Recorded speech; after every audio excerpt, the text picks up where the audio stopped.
Saudações, gente bonita. Em Goiás, 11 horas e 30 minutos. Mestre líder aqui falando. Pessoas, eu quero falar com vocês sobre a importância da informação. Não só na perspectiva do campo de batalha moderno, que esse é um assunto que eu deixo para o meu outro canal, né, o Nuggets Veganos para Plantas Carnívoras, como, e aí é o que mais nos interessa, do ponto de vista geopolítico, geoestratégico. Controle da informação. Processamento, na verdade começa com aquisição. Aquisição, processamento, controle e uso de informação. O próprio Sun Tzu dizia que se você conhece a si mesmo, ou conhece o seu inimigo, você ganha 50% das batalhas. Mas se você se conhece bem e conhece bem o seu inimigo, e claro, o campo de batalha, você ganha 100% das batalhas. Então, para conhecer a si mesmo, você tem que ter uma análise realista. Você precisa de um bom sistema de aquisição interna de informações. A da Federação Russa não é tão boa quanto a chinesa ou a norte-coreana. Mas ela não é tão ruim quanto a iraniana e nem tão horrível, né? Nem de longe tão horrível quanto a dos Estados Unidos. Os Estados Unidos e a Europa, eles têm uma visão de si mesmos inacreditavelmente irrealista. Sabe? Eles se superestimam demais. Eles realmente ainda acreditam que tocam o terror no mundo, que são uma potência industrial, que o que eles querem fazer, eles fazem, que a engenharia deles é melhor, que a tecnologia deles é superior a todas as outras. São coisas que... E não é de agora, não. Fazem anos, talvez décadas, conforme o caso, que não correspondem mais à realidade. Se você quer, por exemplo, vamos tratar de engenharia. Cara, compara o metrô de Nova York e os ônibus dos anos 70 com o metrô. E aí, não vou comparar com o da China, que é inacreditavelmente superior em todos os aspectos imagináveis. Mas com o da Rússia. O da Rússia eu conheço, já andei nele. Cara, as estações de metrô são obras de arte, algumas da época do camarada Joseph. Então, você tem estação de metrô lá com mais de 70, quase 100 anos. O grau de conservação, de limpeza, de aprumo é coisa extraordinária. Os metrôs são extremamente silenciosos, né? As locomotivas, os vagões são extremamente silenciosos e são muito rápidos. Como ele foi muito bem construído, você nem vê que está andando. Você só sente a inércia quando sai. Mas depois, você nem percebe que está andando. É muito limpo, muito seguro, muito tudo. Agora, as imagens que a gente vê de Nova York, cara, tiver que chamar a Guarda Nacional, 12 mil soldados, e mesmo assim, esses dias para trás, parece que houve um homicídio e um tiroteio naquele metrô infestado de ratos. De mais de 50 anos que não vê manutenção, né? Aí ele inunda, ele encharca, ele goteja, ele é cheio de ratos, ele é sujo. O de Paris eu já andei, ele não é ruim, ele é mijado. Ele é mijado, tem um cheiro de mijo. Mas na França, não quero desiludir ninguém, não. Mas se você anda no metrô francês, você sente um O de mendigo. Eu sei que é horrível essa expressão, mas é isso. Agora da Rússia não, todo mundo muito limpinho, de banho tomado. E tudo limpo, tudo bem cuidado, tudo muito seguro. Muito seguro. Acredite, não tente desafiar a segurança do metrô de Moscou. É uma ideia horrível. Pode ser a última que você tem, inclusive. Então, não faça isso. Não entre nas portas onde diz para não entrar. E não faça coisas estúpidas, achando que ninguém está vendo, acredite. Estão. Enfim, a Rússia tem um bom sistema de aquisição de informações. Um bom sistema. Não só internas, mas evidentemente também externas. E aí que entra a questão que nós vamos levantar. A Rússia, ela luta em rede, netcentricidade. E a espinha dorsal para essa luta em rede da Federação Russa é o sistema de pele inteligente. O que é o sistema de pele inteligente? Ele mistura a coleta de informação por todos os meios. Até os mísseis da Federação Russa coletam informação enquanto estão voando. Podemos falar de caça, de bombardeio, de tanque, de blindado, de submarino, de nau, de obus, de elementos de infantaria pesada. Não. Cada drone, cada míssil coleta informação. O que eles fazem com tanta informação? Eles mandam normalmente para satélites de baixa órbita, né? Ou órbita ultra baixa, conforme o caso, que por sua vez enviam essas informações para dois lugares. Para uma rede central com um supercomputador, provavelmente mais de um, em Saratov. Saratov é certeza que tem, eles mesmos admitem. Mas é muito provável que haja algum lugar ali no meio dos Urais, perdido, dentro do nada, em lugar nenhum. Gente, sério, as pessoas vão para a Sibéria.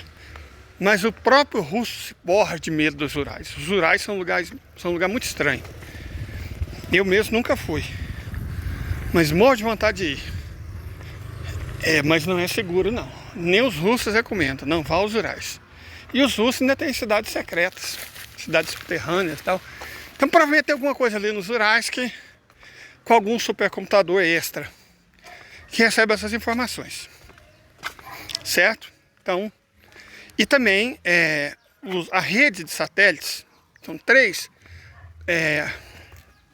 sistemas de satélite, constelações que se chamam, né? Constelações de satélites dedicadas. Peônia, da Marinha, Lotus B, para artilharia, para detectar qualquer lançamento de míssil, e trajetória e tal. E o incrível, o absurdo Kupol, que é a rede que usa 6 satélites Tundra, que eu acho que é o sistema mais avançado de satélites já feito pelo homem. Então, essa rede toda manda informações para o supercomputador, que reúne e processa e passa para o centro de comando. Mas um dos elementos mais importantes desse sistema de processamento por inteligência artificial, pele inteligente, para o sistema de netcentricidade de combate, são os radares. E não só para a Alemanha, todo país desenvolvido tem deles. Veja, por exemplo, essas formidáveis máquinas alemãs de aquisição de informação. Германия передаст на фронт 3 абсолютно уникальных радара. Аналогов нет. Эта статья в первую очередь о самой технологии, которую используют эти радары. Она фактически уникальна на данный момент. TRML-4D – это немецкая радиолокационная система, которая расширяет возможности в области радиолокационных технологий. Разработанная Фраунгоферовским институтом физики высоких частот и радиолокационных технологий, TRML представляет собой передовую радиолокационную систему, способную найти и сопровождать цели с беспрецедентной точностью.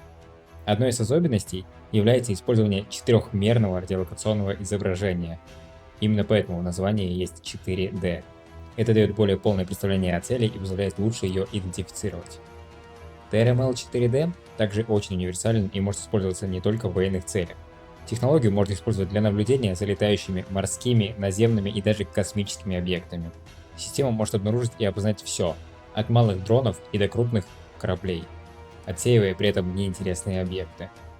Одной из очень впечатляющих особенностей TRML является его способность работать в шумной среде. В отличие от многих других систем, 4D может легко определить цели среди помех. Это часто необходимо при использовании радаров в городской среде. Еще одним преимуществом является то, как система представляет информацию конечному оператору. Она обрабатывает множество данных в реальном времени, анализирует их и выдает уже полностью готовый к употреблению вариант. Это означает, что операторы могут сосредоточиться на анализе данных, а не на их обработке. В целом, TRML 4D — это действительно уникальная технология, открывающая новые возможности. У нее по-прежнему нет аналогов. Благодаря успеху весьма вероятно, что она продолжит развиваться в ближайшие годы, и, скорее всего, другие страны последуют по тому же пути. Подписывайтесь на канал.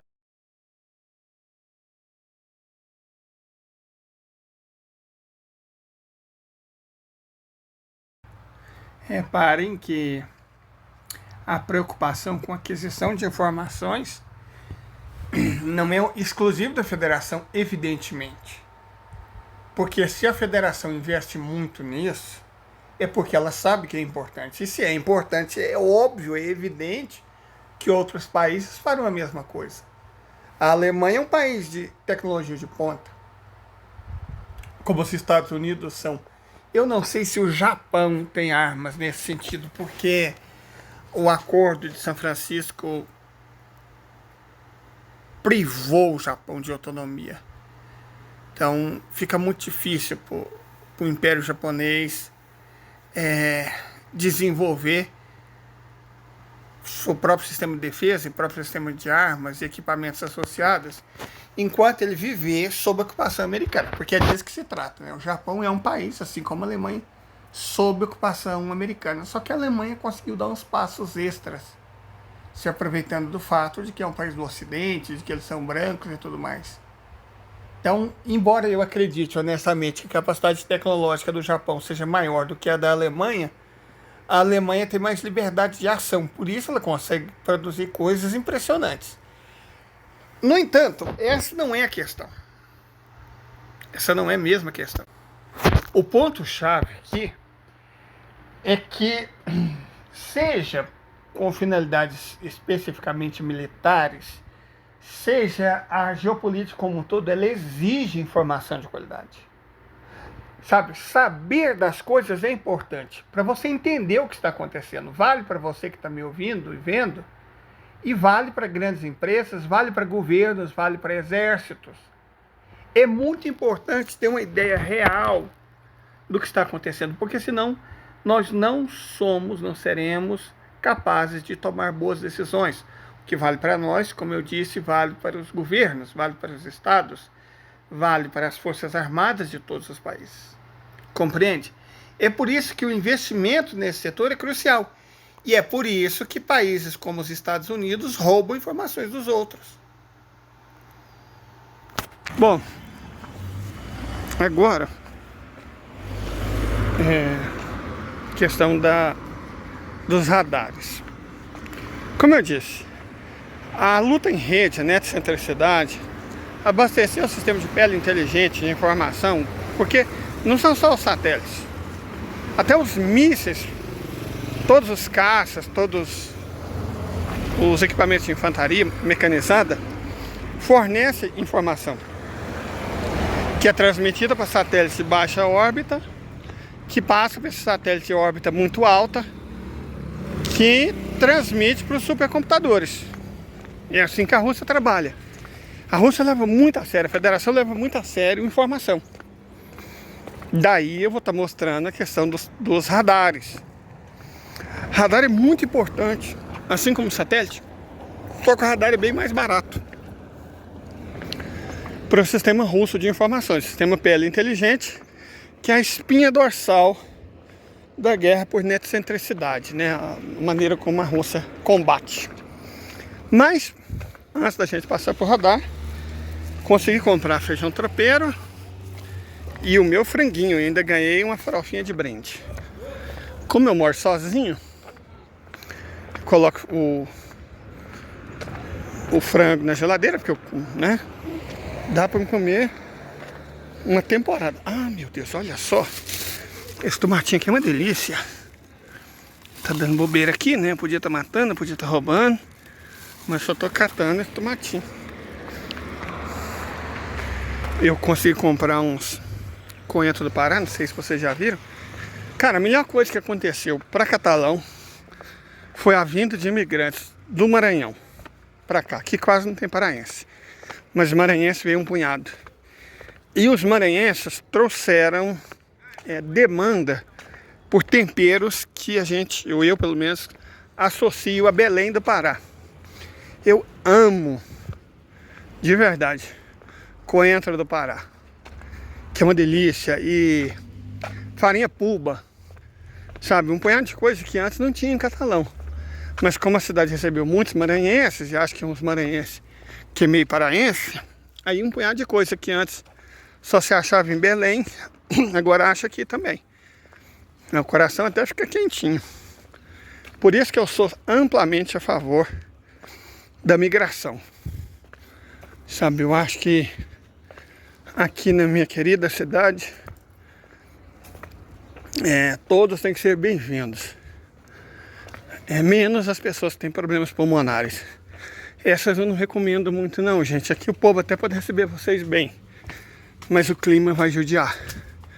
O clima vai matar vocês muito. É por isso que o sonho da minha vida é conseguir comprar umas terrinhas, pode ser pouquinho, só para uma chácara, e me mudar para Bahia, perto do mar. Lá a gente respira melhor. Aqui, a 900 metros de altitude, hoje a umidade do ar está 90%, amanhã pode estar 20%, a temperatura hoje está 30%, amanhã pode estar 40%, depois amanhã 20%. Aí, camarada, se o seu pulmão não é aquele, esse é um lugar onde o filho chora e a mãe não vê. Mas com exceção desse fator desagradável, que é o clima,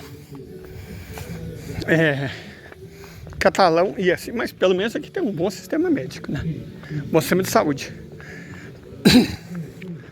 Catalão tá de braços abertos para todo mundo, né? Venha e traga a sua culinária nativa. Apreciaremos. Mas antes disso, entenda por que conseguir, produzir, processar, controlar informação ou leis é tão importante para o funcionamento de qualquer sistema. O melhor exemplo foi dado pelo Ian Naps, como eu disse, um sujeito que eu gosto, sabe? A gente evidentemente não concorda em muita coisa, mas eu respeito ele porque ele é intelectualmente honesto. E ele também é honesto nos propósitos, diferente de uns e outros por aí. Eu gosto dele. Então fica com essa aula dele. De todos os estados dos Estados Unidos, a Califórnia é o que tem o maior controle sobre porte de arma. E o que é interessante a respeito desse fato é que esse controle veio durante o governo do Ronald Reagan. Caso você não conheça a figura, o Reagan foi governador da Califórnia na década de 60 e depois presidente dos Estados Unidos na década de 80. E ele é uma das figuras mais importantes da direita neoliberal do país. Então como assim o controle de armas veio durante um governo neoliberal de direita? Eles não são a favor de liberdade de portar armas? É porque essa história tem tudo a ver com esses caras aqui, os Panteras Negras. Os Panteras surgem como Partido dos Panteras Negras para a Autodefesa em 1966 na Califórnia. E isso numa época que a violência policial nos guetos estava atingindo um patamar crítico. Guetos esses que concentravam principalmente a população negra dos Estados Unidos. A polícia não entrava no gueto para fazer a segurança dessas pessoas. Ela entrava para manter essas pessoas sob controle. Isso lembra alguma coisa do Brasil, por acaso? Enfim, um dos fundadores dos Panteras Negras é esse cara aqui, o Huey Newton. Na época ele estava estudando direito e ele descobre que na Califórnia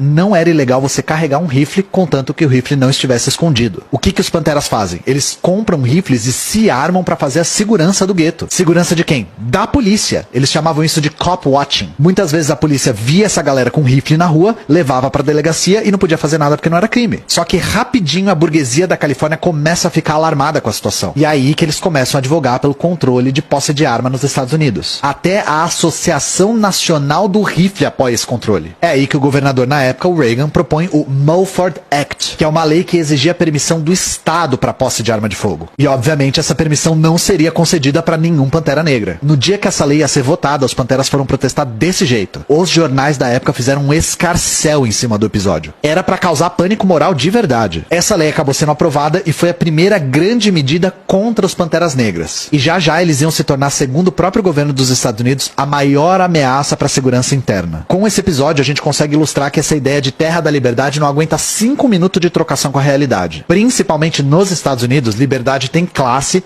e tem cor. Qual que é a mensagem final disso tudo? Bom, essas 4 espécies de ursos encontradas na China vão te ajudar a entender. A lei, ela é um instrumento de classe. A informação, a democracia, a rede social, a plataforma, a imprensa, a mídia é um instrumento de classe. Mas não só são instrumentos de classe. Assim como os radares, os satélites. Então, se é verdade que a geografia serve para fazer a guerra, a informação, toda ela, serve exatamente para que ela possa ser vencida.